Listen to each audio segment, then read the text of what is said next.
Welcome to episode 3 of ReWire Your Brain, Rewrite Your Future. For those of you who are just hopping on for the first time, I'm Coach John, and Freedom Nutrition Coaching is my company. And our goal is to help you to not only lose weight, but love your life and never have to diet again. So this is my intended daily-ish podcast where my goal is to break down myths and stories and things that are obstacles that are holding you back from the results that you want to achieve. And ultimately, what I hope is with these little mini short episodes that I say daily-ish because, we're not going to do everything perfectly every single day, but I really want to show you how you can make getting results significantly easier and even possibly put your results on autopilot.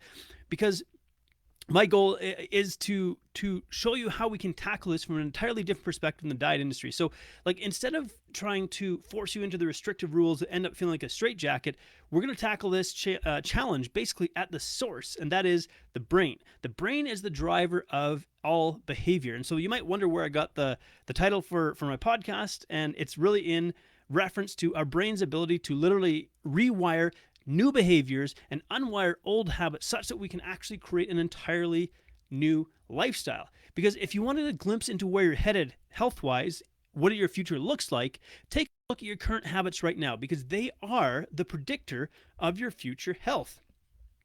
So if you want to change your future, you actually have to change your habits and how you're living day to day.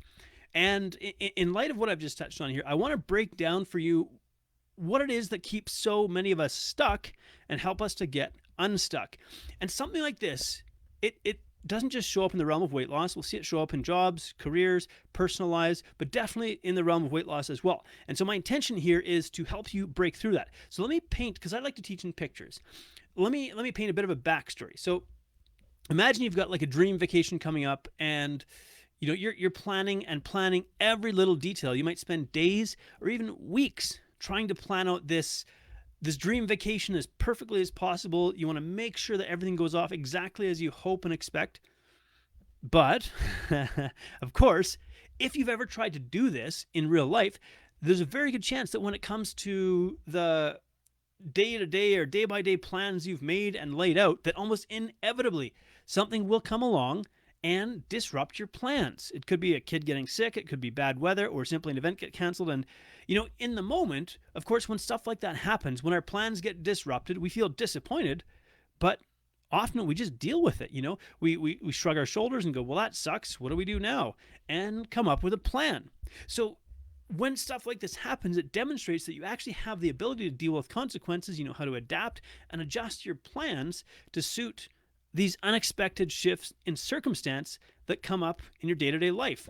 And, interestingly, maybe describing a scenario like this, it might actually be stressful for some people to actually envision. So if you were picturing a dream vacation getting disrupted or some other major life plans getting disrupted, for many people, this can be quite stressful. So much so to the point where some people will even try to they will just try to obsessively plan for every possible contingency. But, if you've been around this game we call life for enough years, you likely have enough wisdom to realize that more often than not, even the best laid plans are going to get disrupted. So time and time again, the perfect plan is going to end up with some unexpected twist of the donkey's tail. So it's this desire and this expectation to have things go perfectly to plan that keep us incredibly stuck or even afraid to make plans. And it's actually a variation of this really, really destructive mindset, this all or nothing mindset that says if things don't go perfectly to plan, it's not worth doing at all. And so we attempt to mitigate this through planning and over-planning and overthinking, and this is what actually keeps people stuck from ever creating meaningful change in their lives. Because if we scratch under the surface here, what we find is that there's a fear of the unknown, a fear of the uncertain. And more importantly, behind this fear is a lack of confidence in our own abilities. So we can try to mitigate this fear through obsessively trying to control the details. And what'll happen for some people is if we can't grasp the sense of being in control time and time again, instead of moving forward, we'll shrink and stay stuck. So now what I see with my clients when working with them is if we can get comfortable in taking forward steps in the face of an uncertain outcome. For example, not knowing with 100% certainty if our attempt at weight loss is going to be successful. There's never a guaranteed outcome, but what we know with certainty is this. If we take forward steps, even if we can't say exactly how or what the outcome is going to be, we are going to get results. So weight loss is never this linear path. I really think there's this misconception out there that if we start some program with the intent of losing weight, that every week we're going to see the numbers on the scale go down. But that simply doesn't line up with real life. So the first time you will take these uncertain steps, these tentative steps in faith, we could say, it feels kind of scary. But something interesting happens as time goes on. As we take forward steps, we start to become more comfortable with the uncertainty that lies ahead. Now, why is that, you might ask, or what's happening here? Well, as you take forward steps, as you start taking action, your confidence in your own abilities to navigate obstacles begins to grow, because you might encounter little speed bumps here and there. And when you do, you make a small course correction and you keep moving forward. So the very act of taking action, the very act of taking imperfect steps will begin to reduce the sense of overwhelm.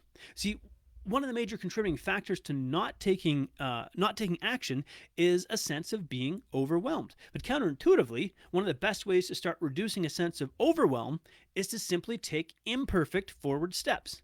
And yes, this might mean that down the road adjustments need to be made, but small daily actions have the power to chip away and to shrink overwhelm.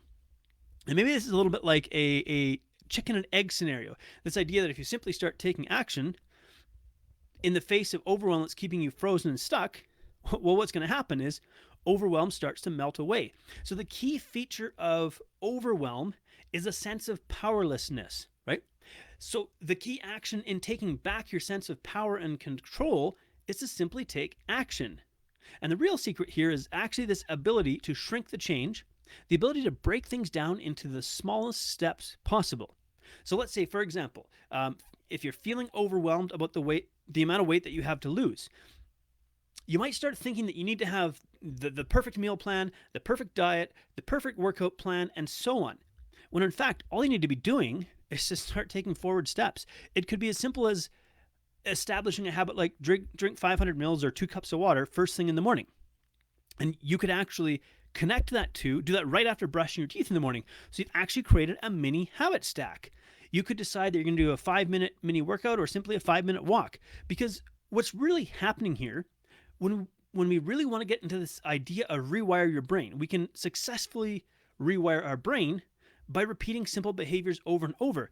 And then what starts to happen is we actually start to crowd out some of the less desirable habits that are stopping us from accomplishing our health goals, right? So the more, and the key is like the more repeatable the behavior, the more likely it is that we will succeed long term.